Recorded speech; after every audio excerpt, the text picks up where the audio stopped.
twagala otuzimbireyo mugendo so kyekituyita material support nga bwatekamu ssente otuuka ogamba abageto bawaddeyo ebintu ebyalaani pikipiki zammwe amagaali ebintu ebyobwero tuyamba financial support ebeerewo ne material support ebeerewo twakkiriza under ghetto structure ng'okuwagira gavumenti si kulwana na gavumenti era ne tukkiriza nti tambula ne gavumenti ekukuuma nga bw'olinda ekijja yensonga lwaki okukkiriza kwaffe kuno nkakasa walabye results ezabudde baluka abavubuka abo kakoleddwa abavubuka ba ghetto under the still life of General Damulira, Major Emma Kutesa, n'afande Ojwanga alongside teams.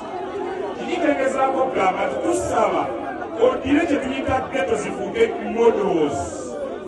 Tuve mu mbeera ey'okulowoozamu otuwa ssente kwonoona kutugulirira wabula otuwagira era otusapootinga ng'Abannayuganda abalina okuva ku mbeera emu okudda mu mbeera endala. Tusaba Your Excellency okuwabadde nawe engawano mu programu za skilling. Tusaba under the handlers of ghetto structure program balivasingemu ne skilling project eyinyire mu ghetto.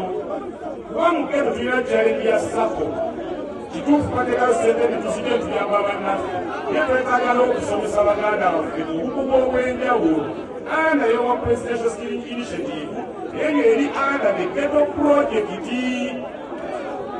President nze nga mukakasa twagadde tukkiriza okumanya twayagala gavumenti mu Nansana twatongoze tetwatumye Nansana Municipality Patriotic Movement ng'ekyaki afteraki kyekipande kyaffe ng'ekyaki twekozesezza twagala kunoonya kalulu ka Dr. Museveni ne NRM mu Nansana Municipality.